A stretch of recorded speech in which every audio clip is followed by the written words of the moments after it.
6월 30일 선목교회 말씀 묵상입니다. 기도합니다.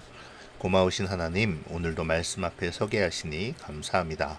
말씀 속에 임재하여 주시어서 깊은 묵상의 시간이 되게 하시고 그 안에서 하나님을 만나며 하나님의 뜻을 알아 삶을 돌아보고 결단하도록 인도하여 주시옵소서.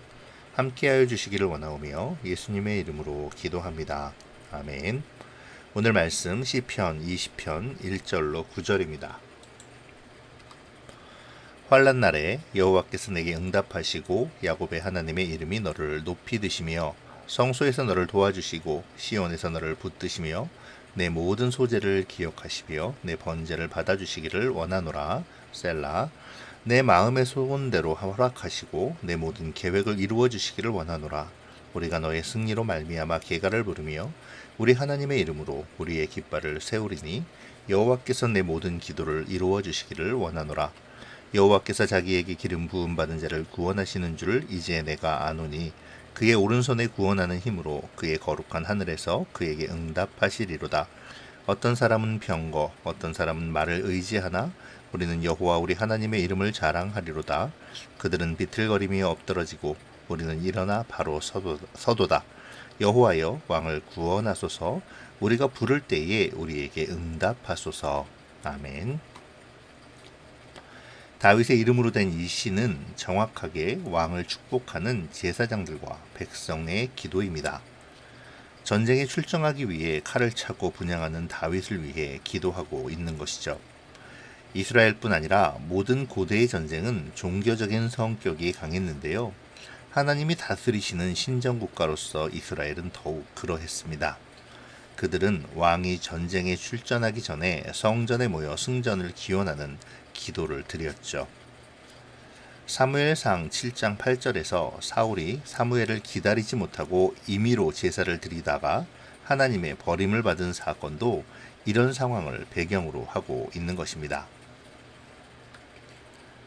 왕은 출정을 앞두고 군대를 도열시킨 채 백성을 모아놓고 제사를 드리는데요. 이 제사는 주술적인 의미가 아니죠. 이 전쟁이 여호와께 속한 것임을 선언하는 제사입니다. 이는 곧 이 나라가 하나님의 나라임을 인정하는 것이죠. 1절에서 3절은 이 제사에 대한 제사장들의 축복이라고 볼 수 있습니다. 제사를 드린 왕을 축복하는 것이죠. 이 축복의 간구는 왕의 제사에 대한 응답인 동시에 왕을 위한 기도이기도 합니다. 4절부터는 백성들의 다윗을 향한 축복과 기도라고 볼 수 있는데요. 4절에서 6절은 왕의 작전이 먹혀들고 승리하게 되기를 비는 기도입니다. 우리 깃발을 세운다라는 말은 적국의 이스라엘의 깃발을 꼽겠다는 의미인 동시에 우리 이스라엘이 하나님의 군대임을 선언하는 것이죠. 백성들이 왕을 축복하고 백성들이 왕을 위해 기도하는 이런 모습은 교회의 기도의 본질을 이해하게 합니다. 지상의 전투적 교회이며 그리스도의 군대인 교회의 기도는 그 머리이며 왕이신 예수 그리스도께서 마지막 최후의 전쟁을 속히 이끄시며 속히 이기시도록 기도하는 것이죠. 마지막으로 7절에서 9절은 또다시 왕의 승전을 위해 드리는 최종적인 기도인데요. 여기서 시인은 적군과 하나님의 군대의 차이를 대비합니다. 그들은 전투력을 의지하고 하나님의 군대는 여호와를 의지하죠. 결국 승리하는 것은 하나님의 군대입니다. 하나님은 왕을 구원하시고 승리하게 하심으로 기도에 응답해 주실 것입니다.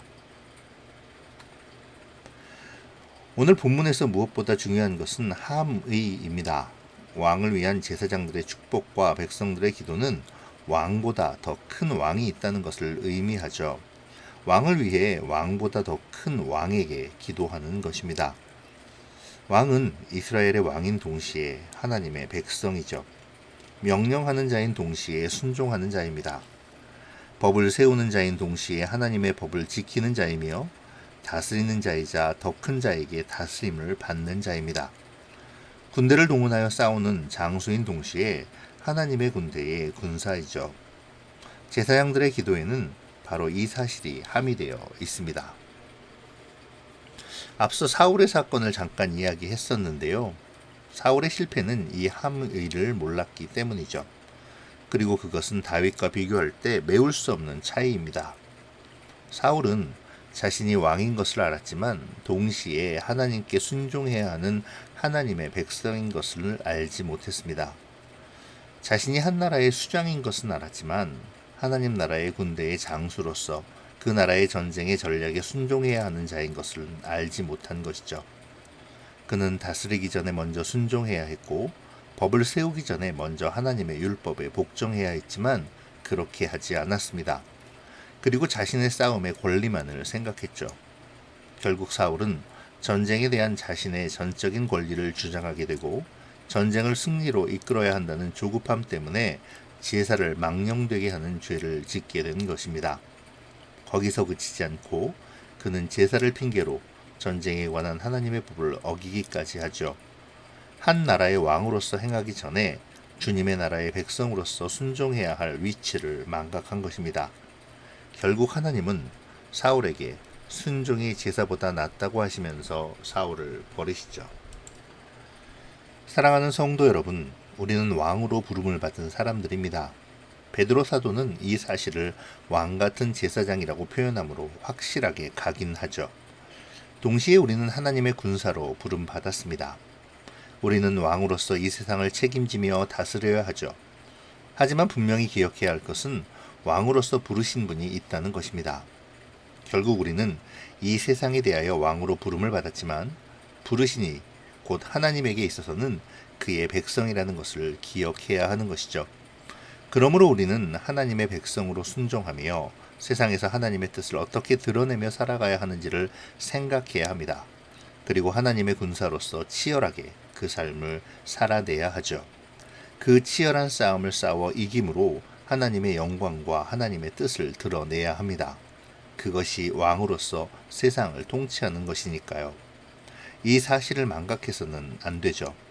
만약 우리가 망각한다면 우리는 사울의 실패를 답습하게 되고 말 것입니다. 나는 하나님의 법도에 순종하며 하나님의 전략대로 세상에 맞서고 있습니까? 세상 속에 살아가고 있는지요? 우리는 세상에서 업적을 쌓고 사업을 키우고 성공하고 존경을 받으며 이름을 떨치는 자리에 오르기 위해 윤택하고 즐기는 삶을 위해 살아가는 것이 아닙니다. 물론 그러한 것들을 기도할 수는 있겠죠. 그리고 그러한 것들도 축복이긴 할 것입니다. 하지만 분명히 알아야 할 것은 우리의 부르심은 하나님의 뜻대로 살아가며 세상 속에서 하나님의 뜻을 실현하고 하나님의 영광을 드러내기 위하여 부름받았다는 사실입니다. 하나님의 말씀에 순종하는 것이 최우선이죠. 이것은 우리의 모든 영역, 곧 가정과 일터, 사업장, 심지어 교회 공동체 안에서도 적용되어야 하는 것입니다. 그런 차원에서 본다면 예배는 하나님 나라의 백성이며 군사로서 자신을 새롭게 충전하는 시간이라고 할 수 있을 것 같습니다. 하나님의 법과 하나님의 전략을 배우고 그것들로 자신을 점검받는 시간이죠. 예배를 마치고 나갈 때 우리는 왕으로서 세상을 다스리며 하나님의 뜻을 이루기를 결단하며 세상을 향해야 하는 것입니다. 그렇기에 우리가 예배를 드린 후에 세상으로 나가는 것은 다윗의 출정식이라 할 수 있는 것이죠. 그렇게 본다면 예배의 마지막 축복 기도는 오늘 본문에서처럼 세상으로 나가는 하나님의 군대이자 위임받은 왕으로서 세상과 싸우고 세상의 선한 영향력을 전하러 출정하는 우리에게 이제 당신의 군사가 다시 세상에 나갑니다. 하나님 우리를 높이 드시고 도우시며 붙드시어 깃발을 높이 들도록 하시옵소서. 승리의 삶을 살도록 동행하여 주시옵소서라는 축복이자 간구라 할 수 있습니다. 우리는 세상의 왕이요 하나님 나라의 백성으로 살아가도록 부름받은 그리스도인이죠. 그리스도의 사람이라는 말입니다. 그러므로 그리스도의 뜻대로 하나님의 말씀으로 세상에서 승리하고 세상을 이끌며 살아가야 하죠. 이런 마음으로 오늘 우리를 묵상해 보도록 하겠습니다. 나의 부르심의 정체성은 무엇입니까? 나는 왕으로서 세상을 하나님의 영광을 드러내며 살아갈 자부심이 있습니까? 동시에 나는 하나님의 백성으로 하나님께 순종하고 있는지요? 하나님의 군사로서 치열하게 세상과 맞서 나의 정체성을 드러내고 있습니까?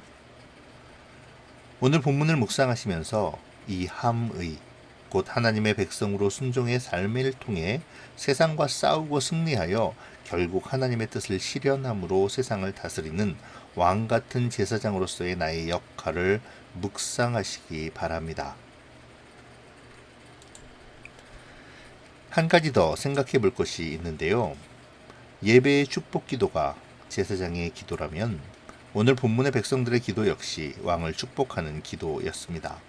그러므로 우리 역시 하나님의 백성인 자들이 세상의 왕으로 살아갈 때 서로를 위해 축복하며 기도해 주어야 하죠.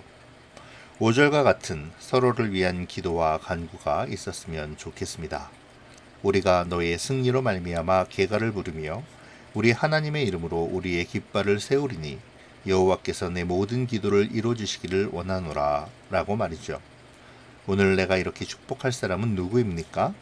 그 사람에게 어떤 방법으로 이 말씀을 전달하며 격려할 수 있을지를 생각해 보시기 바랍니다. 하나님의 왕이자 군사이며 또 백성으로서의 삶을 살아가며 그 삶을 위하여 서로를 격려하는 우리가 되어지기를 축복합니다. 기도하겠습니다. 좋으신 하나님, 오늘도 말씀을 주시고 우리를 돌아보게 하시니 감사합니다. 사랑의 주님, 우리가 하나님께 부르심을 입은 왕같은 제사장이며 군대이자 하나님의 소유된 백성임을 기억하게 하여 주셔서 사울처럼 교만하여 주님께 책망받지 않게 하시고 또한 세상에 나아갈 때에 세상에 휩쓸리는 자가 아니라 하나님의 능력으로 세상과 맞서며 세상에 하나님의 영광을 드러내게 하시고 그러므로 세상 속에 하나님의 통치를 이루게 하여 주시옵소서.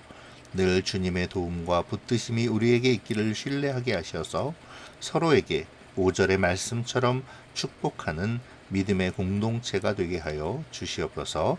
오늘도 함께 하여 주심을 감사드리며 예수님의 이름으로 기도합니다. 아멘.